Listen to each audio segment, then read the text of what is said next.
বিয়ের 1 মাস পরে শাশুড়ি মা যখন সকালবেলা দরজা ইচ্ছে মতো লাথি দিয়ে চিৎকার করে বলে উঠছিল, ওঠ শুয়োরের বাচ্চারা ওঠ, আর কত ঘুমাবি। সেদিনই আমি বুঝে গিয়েছিলাম যে আমি কত বড় অমানুষের ঘরের বউ হয়ে এসেছি। আর আমার প্রতি আমার শাশুড়ি মায়ের এরকম নিকৃষ্ট আচরণের কারণ কি ছিল জানেন? বিয়েতে আমাকে দেওয়া আমার মায়ের 8 ভরি স্বর্ণের গহনা কেন আমি তার হাতে তুলে দিলাম না? আমার নাম রাশেদা বেগম, আমি অস্ট্রেলিয়া থেকে বলছি। আমার বিয়ের 8 বছর চলে। আমার স্বামীর সাথে আমার পরিচয়টা ফেসবুকের মাধ্যমেই। তার বাড়ি কেরানীগঞ্জে আর আমার কুমিল্লায়। 2015 সাল থেকে তার সাথে আমার পরিচয়। সে একটা মেয়ের সাথে 3 বছর ধরে প্রেম করে প্রতারিত হবার পরে তুমুল ভাবে ভেঙে পড়ে। সে ফেসবুকে খুবই কষ্টের পোস্ট দিত, দেখলে যে কারোরই খারাপ লাগবে। তার প্রেমিকা তাকে বেকার বলে ছেড়ে দিয়ে ওই মেয়ের কাজিনকে বিয়ে করে। তার কাজিন ছিল অত্যন্ত ধনী এবং ইন্ডাস্ট্রিয়ালিস্ট পরিবারের একমাত্র ছেলে। মেয়ে চাইলেই কিন্তু তার বিয়েটাকে আটকাতে পারত। কাজিন মানুষ বললেই কিন্তু বিয়েটা আটকে যেত, কিন্তু সে সেটা করেনি।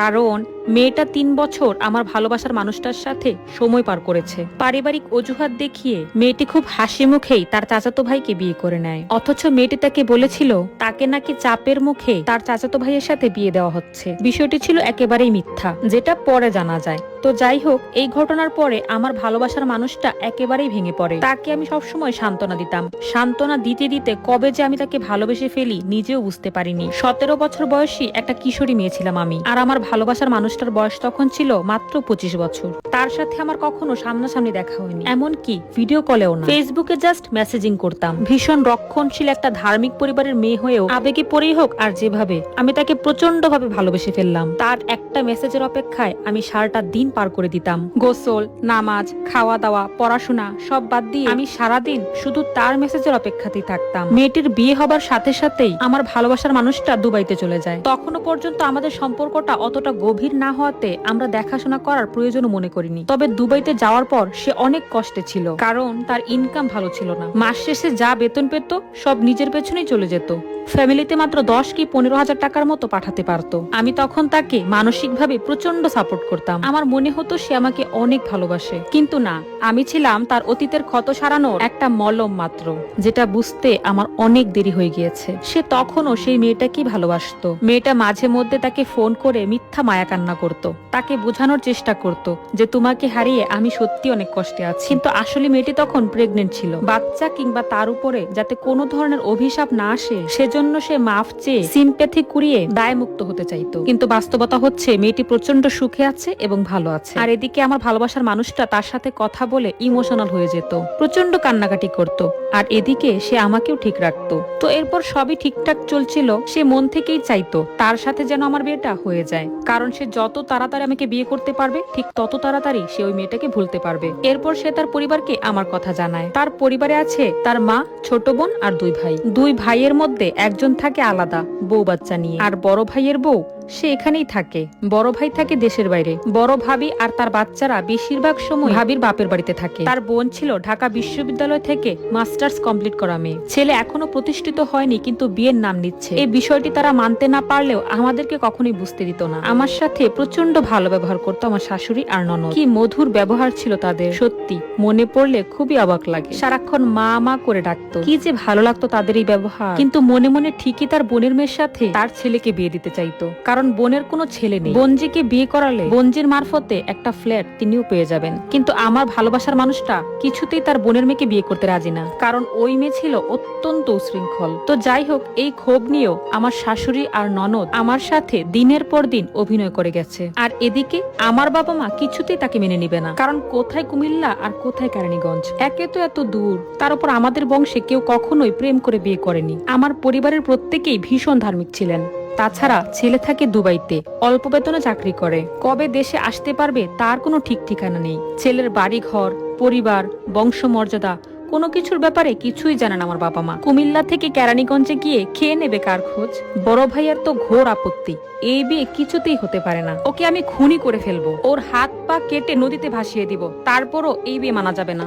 আর এদিকে আমেরিকা থেকে আমার কাজিন এসেছে আমাকে দেখার জন্য। ছোট থেকেই সে আমার জন্য পাগল। তার ফ্যামিলি আমাকে ছাড়া আর কাউকেই ছেলের বউ হিসেবে মেনে নিবে না। আমিও প্রচন্ড জেদ ধরে বসে আছি। ভালোই যখন বেসেছি, ভালোবাসার মানুষটাকে বিয়ে করে তবে ছাড়বো। এত সহজ হাল আমি কিছুতেই ছাড়বো না। দেখা যাক কি হয়। ভালোবাসার মানুষটাকে পাওয়ার জন্য আমি সর্বোচ্চটুকু ত্যাগ করতে পারি। এরপর আর কি। কাবিন হওয়ার ঠিক আগ মুহূর্তে আমার কাজিনকে আমি বলে দিই, এই বিয়ে আমি কিছুতেই করতে পারবো না। আমি একজনকে মনে প্রাণে ভালোবাসি। আমি যদি আজকে আপনাকে বিয়ে করি তাহলে ওই মানুষটাকে ঠকানো হবে। আমি যে তার প্রতি ওয়াদাবদ্ধ, সে যে কোনো সময় দেশে আসবে। এসে যদি সে আমাকে না পায়, সে প্রচন্ড কষ্ট পাবে। এমনিতেই সে জীবনে একটা আঘাত পেয়েছে। আমি নতুন করে আর তাকে আঘাত দিতে চাই না। আপনি আমার চাইতে অনেক সুন্দরী কাউকে খুঁজে নিতে পারবেন, বরং আমার চেয়ে কোটি গুণে ভালো কাউকে আপনি বেছে নিতে পারবেন। কিন্তু আমি একবার যদি ভালোবাসার মানুষটাকে হারিয়ে ফেলি, আর কিছুতেই তাকে আমি খুঁজে পাবো না। তাই আপনি আমাকে ক্ষমা করে দিন। এই বিয়ে আমি কিছুতেই করতে পারবো না। এটা শোনার পরে আমার কাজিনের মাথা হেট হয়ে গেল। লজ্জায়, ঘৃণায়, অপমানে সে আমাকে বারবার অভিশাপ দিচ্ছিল। বলছিল, একদিন তুমি এত কান্না করবে যে তোমার কান্না লুকানোর জায়গাটুকু তুমি পাবে না। বাবা মায়ের অবাধ্য হওয়ার পরিণতি খুবই খারাপ হয়। তুমি মিলিয়ে নিও, এ জীবনে তুমি কখনো সুখী হতে পারবে না। তার এই বদদোয়ায় আমার বুকটা কেঁপে উঠেছিল। কেন সে আমাকে এভাবে বদদোয়া দিচ্ছে? আমি তো তার কোনো ক্ষতি করিনি, বরং আমি তিনটা মানুষের জীবন বিপদগ্রস্ত হওয়া থেকে বাঁচিয়ে দিয়েছি। এরপর আর কি, বিয়েটা ভেঙে গেল। এভাবে একটার পর একটা আমি বিয়ে ভাঙতেই থাকি। বিয়ে ভাঙতে ভাঙতে আমি প্রচুর ক্লান্ত হয়ে যাই। আমার বাবা মা আমার উপরে অতিষ্ঠ হয়ে যায়। তার অবশেষে বলতে থাকে, ঠিক আছে, তুমি যা চাও সেটাই হবে, কিন্তু মনে রেখো, জীবনে কোনোদিন যদি কোনো বিপদে পড়ো আমাদেরকে পাশে পাবে না। তারা অবশেষে আমার ভালোবাসার মানুষটাকে মেনে নেয়। তাদের ব্যাপারে কেরানীগঞ্জে খোঁজ খবর লাগায়। তাদের বাড়ি কেরানীগঞ্জে হলেও তারা ঢাকায় থাকতো, তাই কেরানীগঞ্জের সবাই অত ভালো করে তথ্য দিতে পারেনি। কিন্তু যতটুকুই দিয়েছে খুব একটা খারাপ না, আবার আহামরি ভালোও না। শুধুমাত্র আমার জোড়াজুড়িতেই তারা বাধ্য হয়ে আমার ভালোবাসার মানুষটাকে মেনে নিয়েছে। এরপর অনলাইনে আমাদের বিয়েটা হয়ে যায়। আমি তো মহা খুশি। এক পৃথিবী সুখ এখন আমার হাতের মুঠোয়। আমি আমার ভালোবাসার মানুষটাকে পেয়ে গেছি। এই খুশি আমি রাখি কোথায়? শুধু আমি না, আমার ভালোবাসার মানুষটাও আজ ভীষণ খুশি। এরপর সে দেশে আসে। দেশে আসার পরে ধুমধাম করে আমাদের বিয়েটা হয়ে যায়। তবে বাবা মায়ের মনে এখনো সেই কষ্ট। বিয়েতে আমার শাশুড়ি মা আমাকে একটা স্বর্ণের চেইন দেয়, আর আমার মা আমাকে 8 ভরি স্বর্ণের গহনা দেয়। বিয়ের পরে আমার শাশুড়ি আমার গা থেকে সমস্ত গয়না খুলে নিয়ে যায়। আর এদিকে আমার মা ফোন করে সারাক্ষণ আমাকে বকেই যাচ্ছে, কি ভেবে তুই তো শাশুড়ির কাছে এতগুলো স্বর্ণের গহনা তুলে দিলি? কেন নিতে দিলি? তুই বাধা কেন দিলি না? এরা ছোট লোক, তুই জানিস তুই জীবনে আর এই স্বর্ণের গহনাগুলো ফিরে পাবি না। আমি মাকে বুঝাতে থাকি, মা কি যে বলো না, উনার কাছে আমার গহনাগুলো নিরাপদে থাকবে। তাছাড়া উনি মুরব্বী মানুষ, উনার কাছ থেকে গহনাগুলো নিয়ে আসলে উনি কি ভাববে বলতো? এভাবে বিয়ের একটা মাস কেটে যায়। কত জায়গায় দাওয়াত খেতে যায়, কিন্তু তিনি আমার গহনাগুলো একটু দিতে চায় না। বলে স্বর্ণ গহনা পরে গেলে চুরি হয়ে যাবে, রাস্তায় ছিনতাইকারীরা ছিনতাই করে ফেলবে, তাছাড়া গহনার কালারও নাকি উঠে যাবে। আমার হাজবেন্ড কত করে বুঝাচ্ছে, মা গহনাগুলো দিয়ে দাও, মেয়ে মানুষ, তার তো শখ থাকতে পারে তাই না? তখন আমার ননদ এসে আমাকে বলে, তুমি হয়তো জানো না, এবারের বউদের সমস্ত গহনা আমার মায়ের কাছেই থাকে। তখন আমি বলে উঠলাম, গহনা মায়ের কাছে থাকতে পারে, কোনো সমস্যা নেই, কিন্তু সেই গহনাগুলো যদি আমি প্রয়োজনে পড়তেই না পারলাম তাহলে কিভাবে হলো বলেন? আসলে এই কথাগুলো আমি এভাবে বলতে চাইনি, কিন্তু আমি খেয়াল করলাম যে আমি যখন দাওয়াত খেতে যাচ্ছি তখন গয়নাপত্র ছাড়াই যখন আমি যাই, তখন আমার শাশুড়ি একটা বারের জন্য বলে না যে গয়নাগুলো পরে যাও। এজন্য হয়তো আমি শাশুড়ি কিভাবে বলেছিলাম, কিন্তু আমি যথেষ্ট সম্মান রেখেই ওনাকে কথাগুলো বলেছিলাম, যাতে কোনোভাবেই বেয়াদবি না হয়ে যায়। কারণ বিয়ের পরে আমার মেজ ননদ এসে আমাকে বলেছিল ভুল করেও শাশুড়ির হাতে গয়না তুলে দিবে না, কারণ উনি গয়না বিক্রি করে সেই টাকা ব্যাংকে রেখে দেয়, আর সবাইকে বুঝ দেয় যে উনি লকারে তুলে রেখেছে। মায়ের চাপাচাপি এবং এই ভয় থেকেই মূলত আমি আমার শাশুড়িকে এভাবে বলতে বাধ্য হয়েছিলাম। কিন্তু এই গয়না চাওয়ার পর থেকেই আমি ওনার চিরশত্রু হয়ে দাঁড়ালাম। প্রচন্ড রাগ আর ক্ষোভ নিয়ে উনি আমার গয়নাগুলো আমাকে ফেরত দিয়েছিল। পরের দিন সকালে আমার শাশুড়ি আমাদের দরজায় সে ইচ্ছা মতো লাথি দিচ্ছিল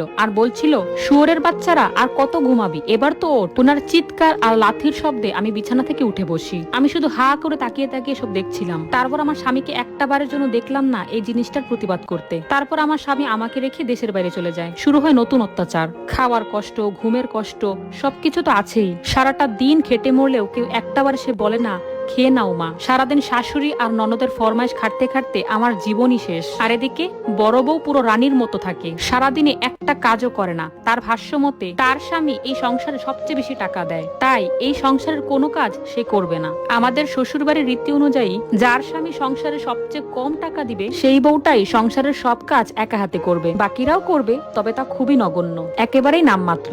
আমি যেন পুরো একটা কাজের বুয়া হয়ে গিয়েছিলাম। তাছাড়া বাচ্চা হয়নি বলে আমাকে কত কথাই না শুনালো আমার শাশুড়ি। কুমিল্লার রান্না মুখেই তোলা যায় না, লাউ দিয়ে মাংস, ছ্যাঃ এ আবার কোনো রান্না হলো? নাম শুনলেই তো গা গুলি আসে। এইসব নিয়ে কত যে কটাক্ষের শিকার হয়েছি তার না বলি। আমার সুশিক্ষিত ঢাকা ইউনিভার্সিটি থেকে পাশ করা ননদ যখন আমাকে নিয়ে কটাক্ষ করে সবার আড়ালে গিয়ে ইচ্ছা মতো কান্না করি। এ কোথায় এলাম আমি? স্বামীও মায়ের কোনো প্রতিবাদ করে না, আর সারাক্ষণ বলে বেড়ায় আমি তো সংসারে বেশি একটা টাকা দিতে পারি না, তাই ওরা এমন করে। আর আমার মায়ের বয়স হয়েছে, কি বলতে কি বলে। তুমি তার সব কথা গায়ে লাগিও না প্লিজ, এগুলো বলে আমাকে সান্ত্বনা দিত।